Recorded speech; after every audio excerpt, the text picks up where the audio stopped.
নমস্কার, কেমন আছো তোমরা? আশা করি তোমরা ভালো আছো, সুস্থ আছো। আর আমরাও ভালো আছি। তো আমি সুমিতা আমার ছোট্ট একটা নতুন ব্লগে সকলকে স্বাগত জানাই। তো এখন বাজে সকাল 7:30। তো এখন থেকে আমার ব্লগটা শুরু করলাম।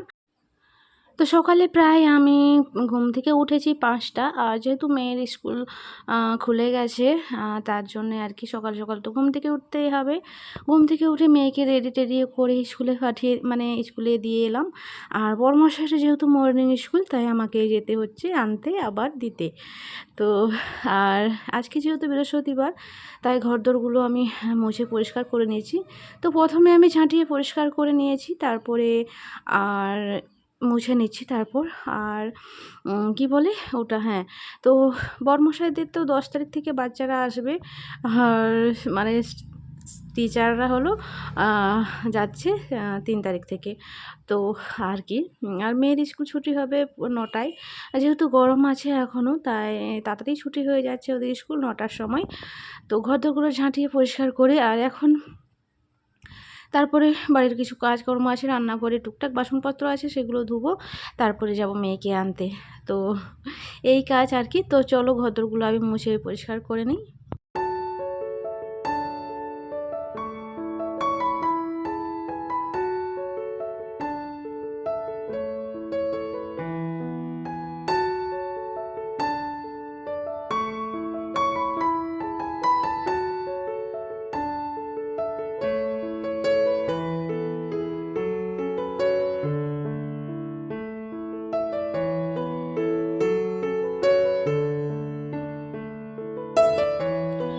তো তোমরা তো জানোই মা বাবা বাড়িতে এসেছিলো, তাই বাড়িটা পুরো ভরা ভরা হয়ে গেছিলো আর কি। তো ভালোই লাগছিলো। আর সত্যি ঘরটা ভীষণ ফাঁকা ফাঁকা লাগছে। তো ওরা বাড়ি চলে যেতে আর কি।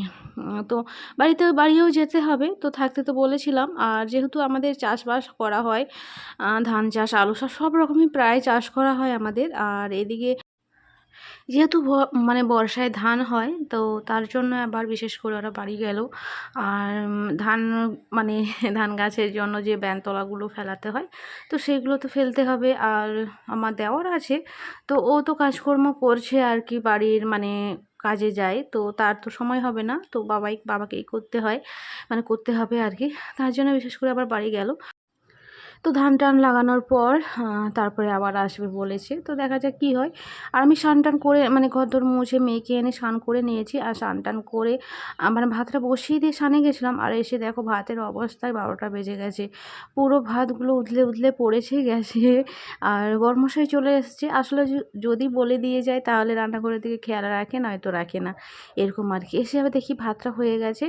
আর ভাতটাকে নামিয়ে তো গ্যাসটাকে মুছে নেব। প্রচণ্ড ভাত পড়ে গেছে, ভাত পুড়ে গেছে আর কি। তো ভাতটাকে আমি ফ্যান ঘোরাতে দিয়ে দিয়েছি। আর এদিকে গ্যাসটাকে একটু মুছে তারপরে আর করব, তরকারি রান্নাটা করব। তো সবজিটা কেটে নিয়েছি। আর সবজি বলতে পটল, বেগুন আর আলু ছিল। তো এগুলো দিয়েই আর কি রান্না করব। আর এটা না, ওই আচার বানিয়েছিলাম যেটা, এটা কালকে একটু বানিয়েছিলাম। তো আর আবার আজকে একটু বানাবো ভাবছি। তো অবশ্যই তোমাদের সঙ্গে শেয়ার করব।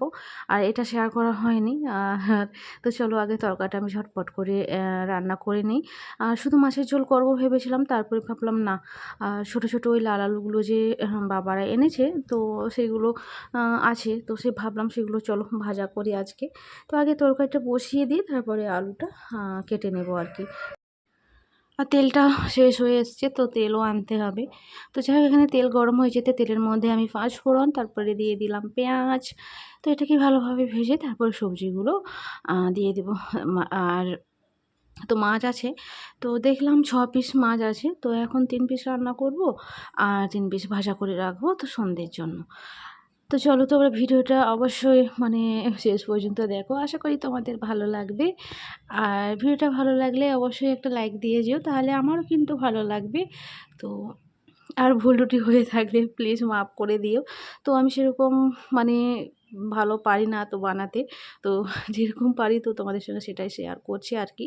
তো সবজিগুলো ভালোভাবে ভাজা করে তারপরে এর মধ্যে আমি যা যা গুঁড়ো মশলা থাকে আমার সমস্ত কিছু দিয়ে, সর্ষে বাটা দিয়ে, তো জল দিয়ে দিয়েছি। তো এটা ফুটে এলেই তারপরে দেব মাছগুলো।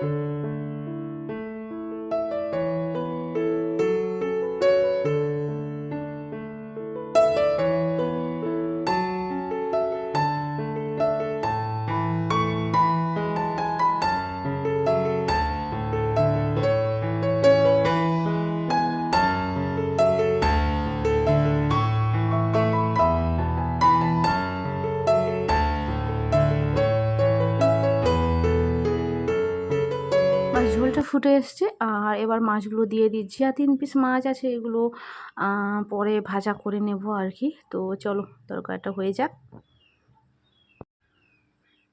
তো আলু ভাজা, সেদিকে আমি আলু ভাজা বসিয়েছি। প্রথমে আমি আলুটাকে সেদ্ধ নুন আর হলুদ দিয়ে না সেদ্ধ করে নিয়েছিলাম, কারণ আলুটা একটু শক্ত টাইপের হয়, মানে ওই আলুটা বিশেষ করে একটু শক্ত, তার জন্য আর কি একটু সেদ্ধ করে তারপর ভাজা করতে দিয়েছি। আর মেয়েকে আমি ভাত দিয়ে দিয়েছি, মেয়ে ভাত খাচ্ছে, আর আলু ভাজাটা ও খাবে না, তাই আমি দিলাম না, তো মাছের ঝোল দিয়েই ভাতটা দিলাম ওকে। আর এদিকে আমি আচার করার জন্য প্রথমে শুকনো কড়াই জিরেটা ভেজে নিয়েছি, আর এই আচারের মধ্যে শুধু জিরেই দেবো, আর কোনো কিছুই দেবো না আর কি, মানে জিরে গুঁড়োটাই দেবো। আর যে অন্যান্য আচারে অনেক কিছুই লাগে, বাট সেগুলো কিছুই দেবো না। তো তেলের মধ্যে আমি 3টে শুকনো লঙ্কা দিয়ে দিয়েছি। তো এগুলো একটু হালকা ভাজা হয়ে গেলেই তারপর দিয়ে দেবো আমগুলো। আর এই আজকে আচার করছি আমি পাকা আমের। আর পাকা আম বলতে মারা এনেছিল কাকুদের বাড়ি থেকে, তো দেখিয়েছিলাম অনেকগুলো আম। তো মিষ্টি খুব, কিন্তু খাবে কে? তো তার জন্যই আমি এভাবে আমের কাঠগুলো বের করে নিয়েছি, কেটে নিয়েছি, আর তারপরে আমি আচার করে নিচ্ছি আর কি। তো এই জীবনে ফার্স্টবার করছি, কোনো দিনও করিনি, তো জানি না কেমন হবে। তো আশা করি ভালোই হবে। তো প্রথমে যেটা বানিয়েছিলাম একটু টেস্ট করে দেখেছিলাম, ভীষণই সুন্দর খেতে হয়েছিল। তো এর মধ্যে দিয়ে দিচ্ছি লবণ, তো পরিমাণ মতো একটু নুন দিয়ে দেবো, যেহেতু আমগুলো টক নেই, মিষ্টি, তাই বেশি লাগবে না, নুনও লাগবে না আর কি। তো আমগুলো ভালোভাবে একটু নাড়াচাড়া করে তারপরে এর মধ্যে দিয়ে দেবো আমি চিনি। আর চিনিও কিন্তু বেশি লাগবে না, যেহেতু আমগুলো ওই যে বললাম ভীষণই মিষ্টি, আর যেগুলো একটু কাঁচা কাঁচা টাইপের ছিল সেগুলো হালকা টক আছে, নয়তো সব আমগুলোই মিষ্টি। আর আলু ভাজাটাও এদিকে প্রায় আমার হয়ে এসছে, যেহেতু আলুটা প্রথমে সেদ্ধ করে নিয়েছিলাম, তাই বেশিক্ষণ এটা সময় লাগবে না। আর হ্যাঁ, কে কে পাকা আমের আচার করেছো কিংবা খেয়েছো অবশ্যই আমাকে কমেন্টে জানিও। হ্যাঁ, চাটনি খেয়েছি, এমনিও পাকা আমের গোটা গোটা চাটনি করে খেয়েছি, কিন্তু আচার করে মানে রাখা হয়নি আর কি। তো জানি না কদিন কি থাকবে। তো এর মধ্যে আমি একেবারেই দিয়ে দিচ্ছি চিনি। তো চিনির মাপটাও তোমাদেরকে বলতে পারবো না, আমের মাপটাও বলতে পারবো না, ওই মোটামুটি 500 কিংবা 600-700 মতন হবে। তো আমটা আর চিনিটা ওই 500 মতন কিংবা ওর থেকে কম দিলাম আর কি। তো মানে 1.5 কেজি চিনি এনেছিল, তো 1.5 কেজি চিনির মধ্যে এখনও বেশ খানিকটা চিনি আছে, আর 2বার আচার হয়ে গেল আমার। আসলে আমগুলো মিষ্টি বলে আমি বেশি আচারটা দিলাম না, আর এটা একটু মিষ্টি মিষ্টিই করবো, আর তার জন্য লঙ্কা গুঁড়ো টুড়ো আর দিলাম না, যা ওই 3টে শুকনো লঙ্কা দিয়েছি, ওতেই যা ঝাল হবে। তো চলো তাহলে এটা ভালোভাবে আমি করে নিই, তারপরে আবার তোমাদেরকে দেখাচ্ছি আচারটা কেমন হয়েছে।